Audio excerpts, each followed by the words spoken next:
Gregor, welcome to Wine the Valley. Thanks, Ashish. You know, I have been looking forward for this podcast for some time now. Like, generally, I've had a lot of internet founder CEOs of great companies. And this is the first time I'm having somebody who's leading an organization, like Polestar, which is building great cars. And so I want to go deep.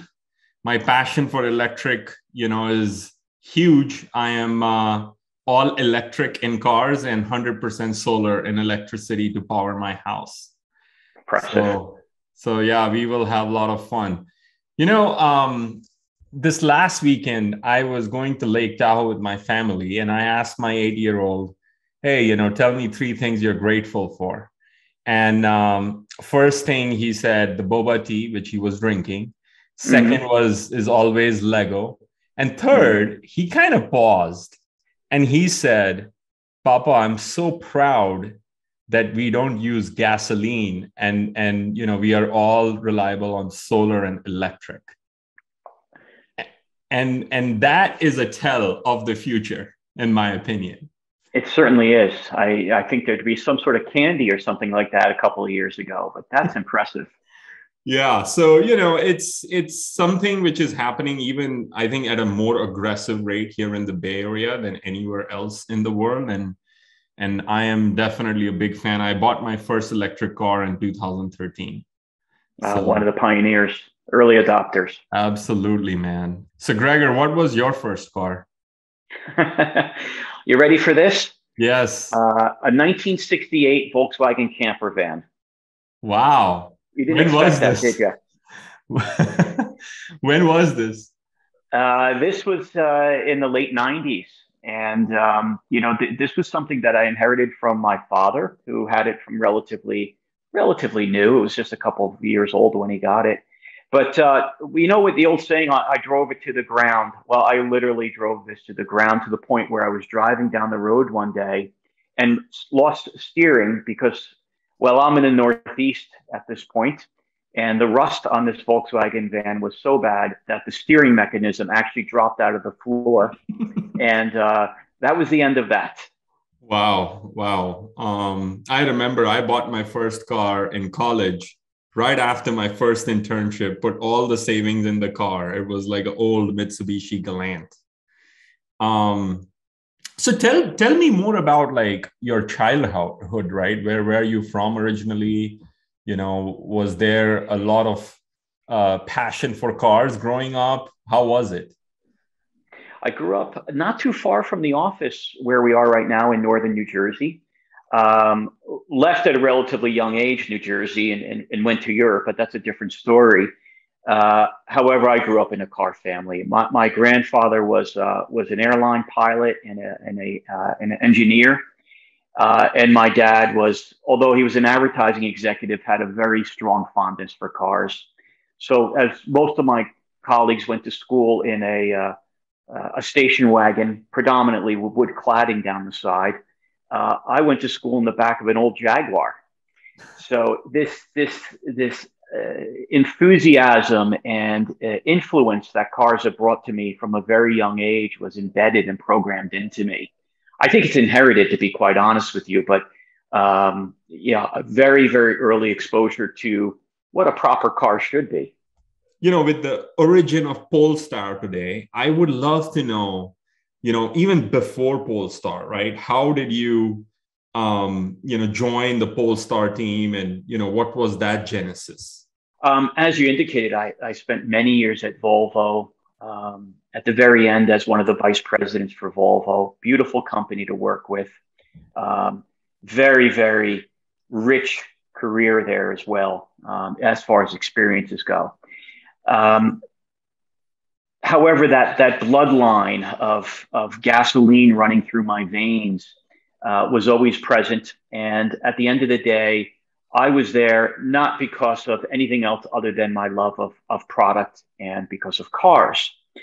And clearly, as modernism came about and my values and maturity started to change a little bit, very similar to the way that your son talks about not using fuel, that became one of my pillars of consciousness is that my love for product, my love for vehicles and everything around them. We've got to start looking in a different arena about how do we challenge the automotive norms and how do we create a product that's going to be a messenger for the future. And as my mindset began to move to that end, and as my value set as well, this whole brand of Polestar started to emerge to a greater degree within the Volvo portfolio. And just a little bit about Polestar, if I can just digress a little bit, just to set the stage.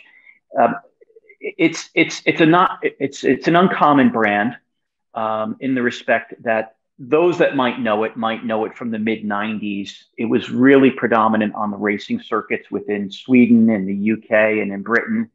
It was a very accomplished racing team that was owned solely by a Swedish team called Polestar.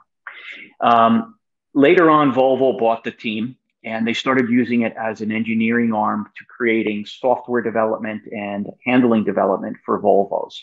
So the brand was sort of becoming very, very renowned for performance and suspension enhancements within the Volvo circles and the Volvo portfolio naturally. However, when we started to take a look about what we need to look at the future as an organization, we became very clear and had a very, very firm conviction that we needed to improve the society we lived in. And it was very interesting to see that my personal values and the company values are starting to align at a very close time period. And as such, we began launching Polestar that really drove a change in such as launching an electric car company and hoping to correct the climate change that's happening in the globe right now. So when we started looking at the hallmarks of what Polestar was going to be, we were looking at a company that would reduce carbon footprint. We're looking at a company that would have ethics around supply chain management. We're looking at a company that would put traceability in every single material that they put into the car. And really this transparency within the automotive industry is something that was called for, where the materials were coming from. What was really the CO2 footprint of a car, not only from the tailpipe, but also how it's produced. And here was a company that we were building that had basically a firm conviction that we were going to be transparent in everything that we were going to do. And then on top of that, we were ensuring that it was going to be design focused, that it was going to be an innovator in technology as well. And at the end, the tagline or the mantra was going to be a design focused electric performance car brand. And for me, there was no other company I wanted to be with going forward than one that started to align perfectly with my values and where I saw the industry needing to go. It wasn't necessarily there at the point. You talked about being one of the pioneers in purchasing an EV back in 2003, I spoke about. And this was not that far behind that. This was 2017. So in a car terms, it's not a big time period differently. So I had this beautiful opportunity to join Polestar and actually create the brand from arguably nothing in the North American market to where we are at a very exciting point in our journey today. 50% of the company is owned by Volvo. So moving over from Volvo to Polestar was a natural progression from me.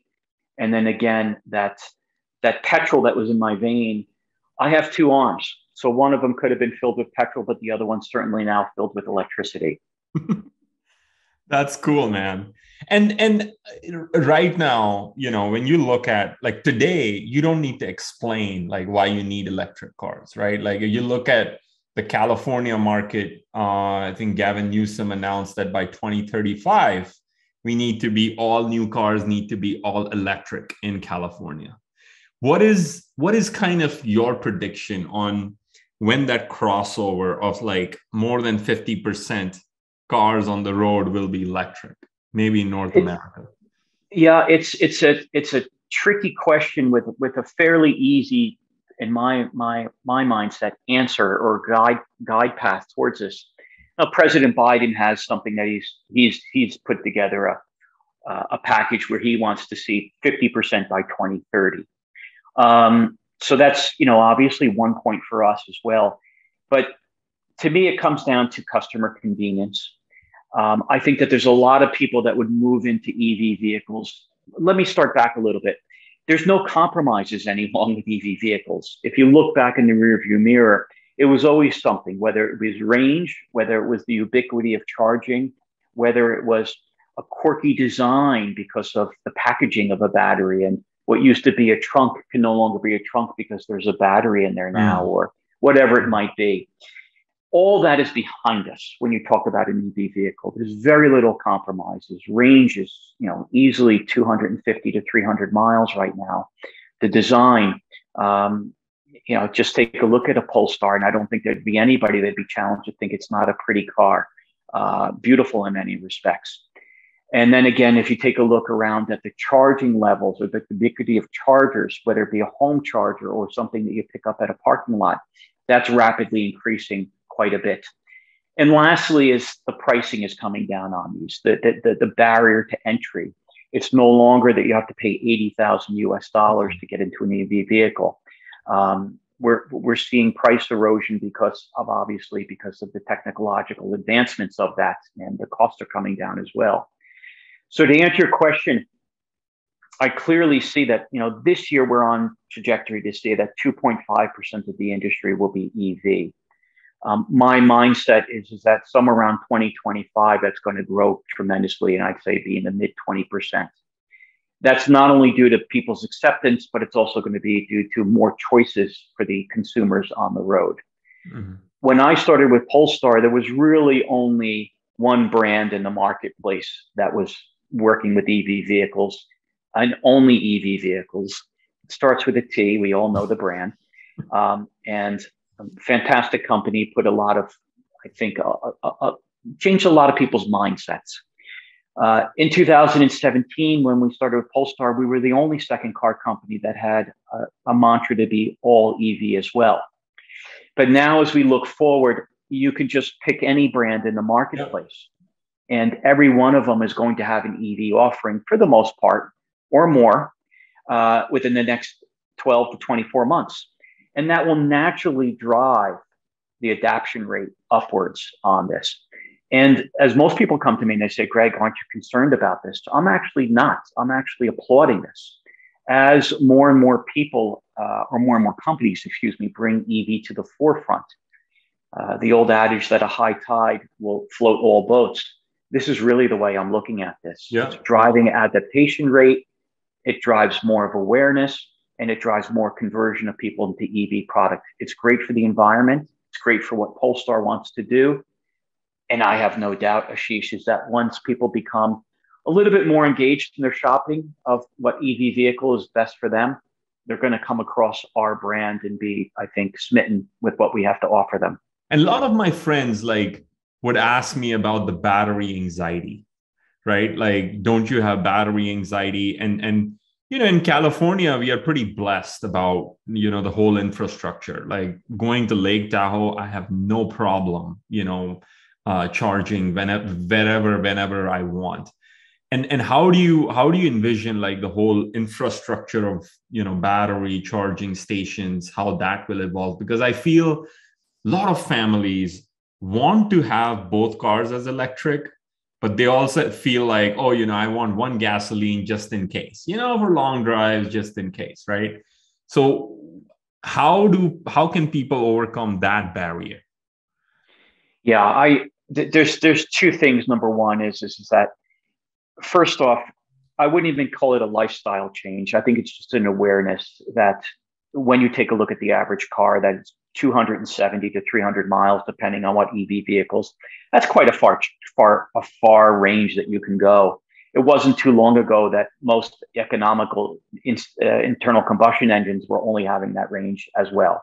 The big difference, as you and I both know, is you could pull into a petrol station and fill up within the matter of 5 minutes versus pulling over for an EV charge.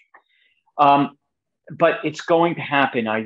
Moving to the Northeast was an eye opener to me, because I did come from the blessed California, albeit Southern California, while you're in Northern California, to start to see in 2017 that the charging infrastructure is not at the level where it was in California, or where it is in California right now. It's coming. We're obviously working quite closely with other brands, other EV charging brands.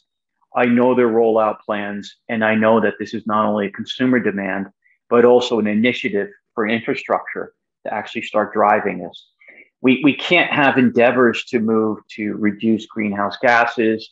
We can't have endeavors to right side global warming and at the same time not provide the tools to do so. So I'm fairly convinced that within the next 18 to 24 months, the ubiquity of these chargers will continue to grow and grow. I think that those companies that are clever in their revenue models as well are starting to see the benefit that an EV charger can bring to them as well. And what you're starting to witness, what I'm starting to witness is, larger scale retail stores are clearly seeing the benefit of having charging stations outside of them as well. It's a service to their customer, and it also puts down some preference to them that I am going to go to brand X to do my shopping because I can charge my car at that time period as well. Yep. I believe range anxiety is something that's going to be a word that's no longer used within the next 18 months or so. Mm-hmm. The last thing I'll add to this, Ashish, is also you will continue to see, and you as a student of obviously the EV industry, is the timeliness to charge a vehicle is reducing quite a bit all the time. So to go from arguably 10% to 80% is 30 to 40 minutes these days, where in years past it'd be 2 hours. Yep. So just like a mobile phone that you have, it's yes, it's important it lasts all day, but also when you need to charge, how quickly can it charge itself back up again? And this is just another asset. Yeah, absolutely. Like our trip to Lake Tahoe is we would generally stop on the way of going up. And, there's always the combination of In-N-Out burger and the charging station. And, that's exactly what we do. So I have to ask you this, Gregor, right? Like, the big elephant in the room. Why would someone buy a Polestar over Tesla today? Well, you're going to get a biased answer, but I guess you'd expect that as well. One of the things that I laugh about is 50% with Volvo. I continue to laugh about and tell everybody we're a 94-year-old startup. We have a level of quality in the cars. We have a level of fit and finish in the cars that is unknown to a company that's starting up as well. So we've been able to have a very large, I would say, jump from a very high board when we started putting cars into the marketplace.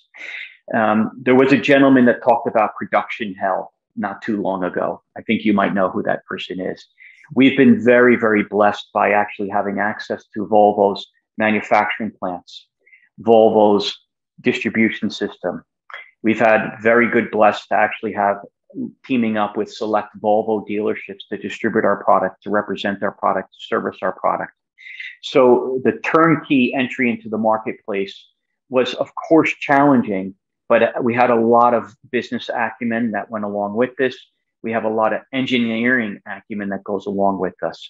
Why would somebody pick a Polestar over Tesla, to me, would really come back down to is that the sum of all the parts is greater than the whole. As an example, if you were to go and I asked you to come into a Polestar 1 or a Polestar 2 and take it for a drive, Ashish, you won't be missing anything from a technology standpoint that any other competitor has in the marketplace. What you will find is quality. You will find refinement in our product that is benchmark, regardless if it's internal combustion engine or an EV car as well. And like what I've seen is the car production cycle is so long, right? Like it's like years. And unlike a software production cycle, which is like every 2 weeks, right? And one of the big thing we do at YML is we prefer experimentation over research. And, it's a lot about moving fast and course correcting. But when you are like building cars, you can't necessarily do that, and so how do you come up with like the roadmap and how much like in advance you're planning so that, you launch something on time and so on and so forth, because you're kind of like relying on the whole supply chain and you have to prep like the whole system. For sure, the average life cycle of a vehicle in its current form is traditionally 7 years, um, Mm. and planning on that is probably 3 to 4 years prior to that as well. So lots of foresight that has to go along with it. One of the things that we pride ourselves on beyond just the product is the business model that we bring to the U.S. market. And I think that that's where I could help you out a little bit with that question to a greater extent. While we can't adapt the product, again, we have a very good understanding of what the customers are going to expect from us, what's going to be competitive in the market, and of course, what the competitive landscape is going to be as a component of that. I believe one of the things that is unique to Polestar is our business model and the way that we've gone to the market and what the customer journey is. And those are things that we are constantly refining and making sure that we have a strong adaptability, to what the customer preference is going to be. So if I can just keep going for a second, one of the things that's unique to Polestar is you can learn everything about the product online and all the way down to having a digital first experience to having actually the car delivered to your driveway without once crossing the threshold into a traditional dealer environment. Mm-hmm. And going back again to 2017-18, when I joined the brand, this also was one of the things that after being in a fairly traditional automotive environment where not only the car's powertrain was traditional, but also the buying process was very traditional. You woke up, you went to a car dealership, you had to negotiate a price, and then you purchased the vehicle on site and you drove it away. Probably not the top 10 of your experiences, and I'm certain it wouldn't be the top 3 of your sons either, Ashish. So to that end, we were able to create, again, with a blank slate of not only a new car with a new propulsion system and a new brand, but also a new buying process and a customer journey that went along with this. And our onset was that we wanted to make sure that this was something that was digital first and had a very robust customer journey. Again, learning of the car, having a test drive that we can actually drop the car off in your driveway for you to drive the vehicle rather than coming to us, we come to you. Having an ability to have a very robust website where you can configure the vehicle to exactly what you want and have transparency in the pricing, whether it be if you want to lease it or finance it or buy it, everything such as taxes and fees and what the total cost of the car will be up front. Allowing the customer to even have something so much as, the comfort to put a deposit down on the car, uploading pictures of the car they're driving today to get a trade-in value, and everything again being done online. And that carries into the after service as well. If you need to have a tire changed or a light bulb changed, just contacting Polestar and having somebody come out to your driveway and do that, or having the car picked up in a loaner car being delivered. So going back to making sure that we're staying on top of it, there's a lot of listening and leaning in that goes along with this as well. And one of the things that I've been very clear with the team is that we've got to learn from what the customers are experiencing. It wasn't too long ago. It was only 3 years ago that we really started this journey. And what was right in 2018, it was okay to be wrong in 2021 based on that. And that's one of the things that I really want to pollinate, and I have pollinated to the team, is that as we move from what I call a PowerPoint type of business model and predicting what our customers are going to expect and what the competition is doing, now moving into an Excel environment where it's operational, we've got to lean in and we've got to really listen to what the customers really think of what we've done. And it's a little bit of listen often and adapt early on this situation. So absolutely. And having worked on that whole early part of the experience, together with you and your team, yes, on like how customers can be educated on the whole car before even they start. And like in this pandemic world, people prefer to have the car delivered to themselves rather than they go to the, dealership or whatnot. And how have you seen, do you think consumers are a lot more aware before they even step into the car, right? And there is just like the whole selling process. Like earlier, it used to be, people go to the dealership and they get all the information from the dealer and the car salesman. and then they're kind of like making up their mind. And I feel like now probably a lot of information and that virtual experience, they can get offline, through digital means. So when they're probably coming in, they're a little more prepared or closer to the buying journey. Without a doubt. Again, if you look just 10 years ago, I believe consumers visited a car dealership on average 9 times, 7 to 9 times before they actually made the final purchase. And now you and I are speaking about that they might not even make that journey at all. So without a doubt. However, we do still have consumers that do want to see the manifestation of the product. They want to understand what their choices are and what the colors really look like, or what the leather might really feel like, or this new Weave Tech upholstery that's vegan. We have a whole vegan interior. What that really feels like.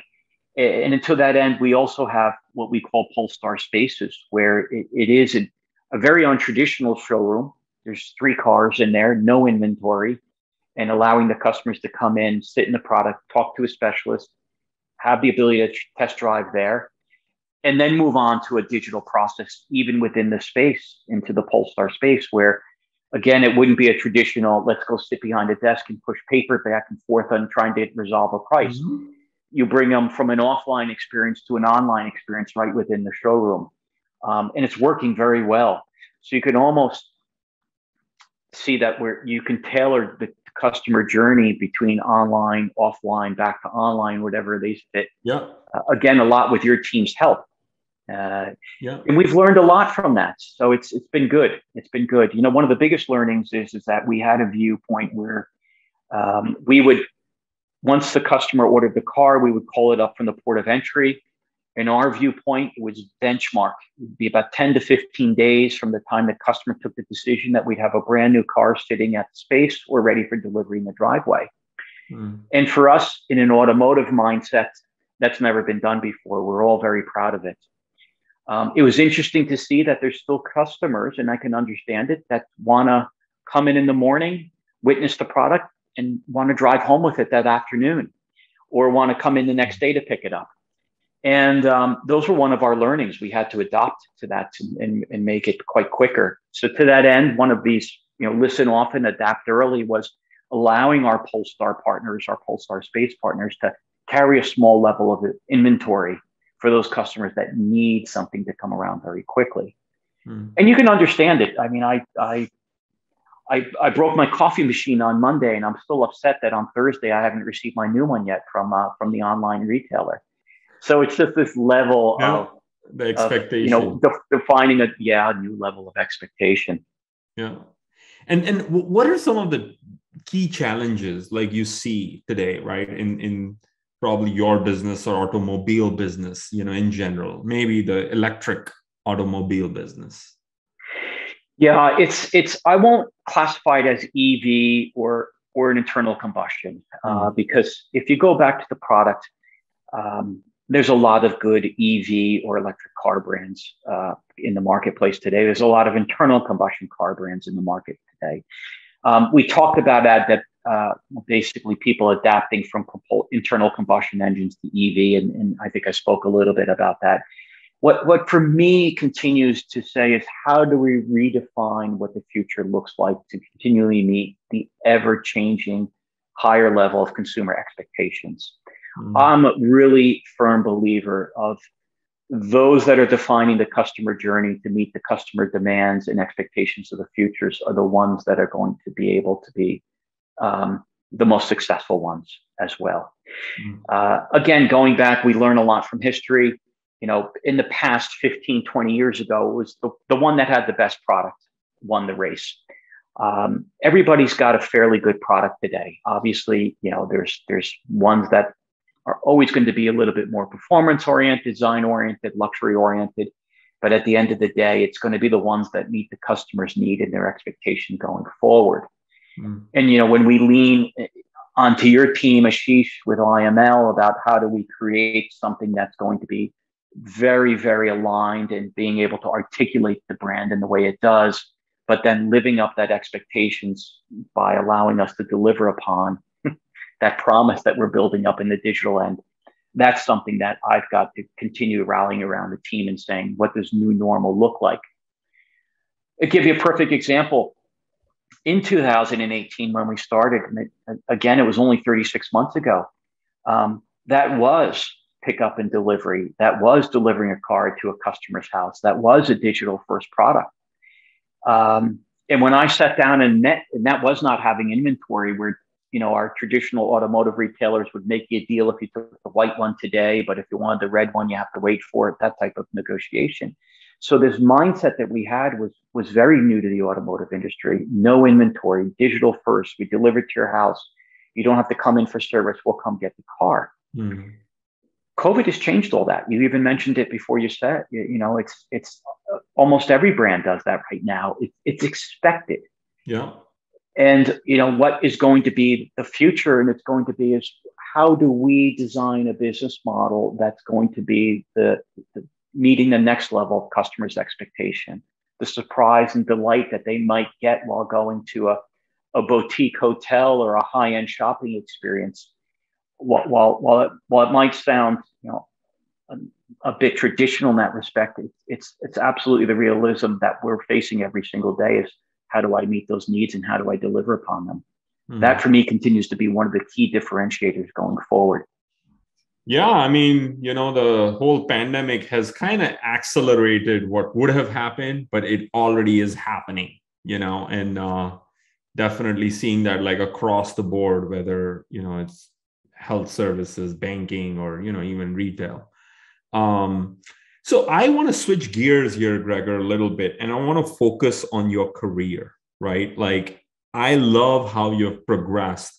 I think your first job I saw was like, you're a retail operation manager, for Volvo, and now you're the president of Polestar North America. What were some of like the tipping point, in your career over the past 20 years? Yeah, it actually, I guess you were looking at LinkedIn, and I don't think that the dates go back as far as when I started picking up the phone and answering customer questions in the call center at Volvo. So it was as I said, it was a very nice matrimony with that company, and we had the great blessing to move on to Polestar. You have to look at the word tipping point in many ways as far as accomplishments goes, or and what an accomplishment means. When I look at some defining differences in my career, I think the first one was, when I worked in Sweden for close to 8 years. And for me, this was a tipping point, not only career, but also a tipping point in maturity, when it really taught me how to work with different cultures. And while it might sound very elementary about, okay, they speak English and they drive on the same side of the road, it was, how do you navigate different cultures, and how do you navigate yourself to make sure that you get a mutually agreeable output? And spending 8 years in that organization over there was a very big learning curve for me about, being an American, things don't work the way, how business meetings work, how decisions are taken. How do you get buy-in and consensus within an organization? So for me, I would say it wasn't necessarily the job that I was doing in Sweden, but it was the culture that I was working with. And I learned so much about myself and so much about how to have, all these key attributes as far as, building rapport and navigating and networking at the same time period. Again, perhaps a little traditional in the mindset, but extremely important for, a tipping point in one's accomplishments, not necessarily career. The other one was obviously starting to lead teams. And for me, the honor to become a coach and a mentor for teams was a very big tipping point for me. So if you were expecting for me to say, okay, this position was a tipping point for me, or this accomplishment per se was a tipping point, that's a conversation that, I think is just too traditional, that I was this role and I was that role. It was, for me, I look at milestones as, a little bit more of my heart on my sleeve, as I said to you at the beginning, and a little bit more personal. And it was, I would say, one of the biggest accomplishments for me, or tipping points, is to be a leader within the organization. And how do we curate winning teams has really been, I would say, when I step back and I reflect on how this, beautiful career has come about, is to see the mentorship, to see the flourishing of my old employees moving from entry level positions like I did to moving into senior leaders and vice presidencies within other organizations. To me, is a tipping point in my career, is this ability to take my learnings, to take what I'd call accomplishments, and help to be coaching and leading and mentoring other people within the organization. And that happens today. I mean, our team at Polestar started with two. It was me and the public relations manager sitting on my couch in my office, and now looking out, we're right now a road mapping to over 100 people in the organization, and setting aside time every single week and a couple of hours a day to sit down and have one-on-ones with my team members, and not necessarily talking about business, but talking about what their views on how we grow the organization and how we can contribute to a better DNA in the organization. And again, what that means for the next generation of leaders within Polestar. Yeah. And talking about teams, right? Like, we are going through an acute shortage of labor today, right?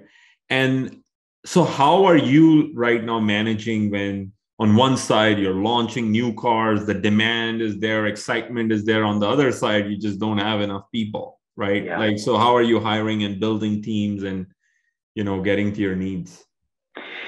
We have a little bit of wind in our sails right now, and I don't want to say that this has been easy. Obviously, when you are looking at all the things we're talking about with the robustness of the EV marketplace growing, and then this company called Polestar and what we've been doing, there's lots of accolades in the press right now.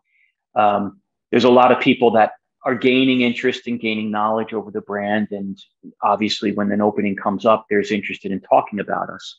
But it always won't be like that. We know that. And we know that we've got to make sure that this is a very nice place to work. And for me, that's what I go home at night and saying is that we are building a highly intelligent organization, which has high skill sets, high acumen. But most importantly is we enjoy each other and we're having a great time. We're all aligned in what we want to do. We all have a firm belief in the EV space in the future. We have a firm belief that Polestar is on the right track for things such as traceability and sustainability. And on top of that, building a car that is leading in innovation. But if you look at that as the product and the belief, again, we're creating a home for people here.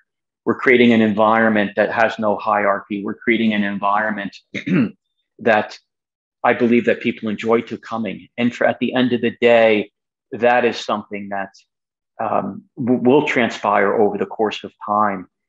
Not only a brand for what the product does, but also for the brand of where people come and want to work for this as well. Yeah. So when we come back of how we're attracting employees, it's interesting, Ashish, the majority of my employees I've been blessed with have been word of mouth from other high-performing, high-potential employees that I've brought into the organization.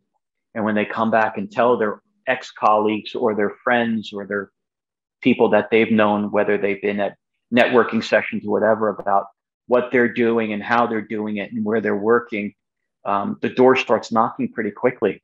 And one change, at least I'm experiencing, is like the whole, the whole idea of a car salesman, right? It's like it has evolved in such a big way, right? And because I think the customer expectation has evolved in a big way too, right? So how have you seen that evolve, and like how do you train your team so that, sometimes like car salesmen, they get a pretty bad rep, right? And how do you make sure that, the experience for consumers who are coming to Polestar is different? First and foremost, it's understanding the customer at the end of the day.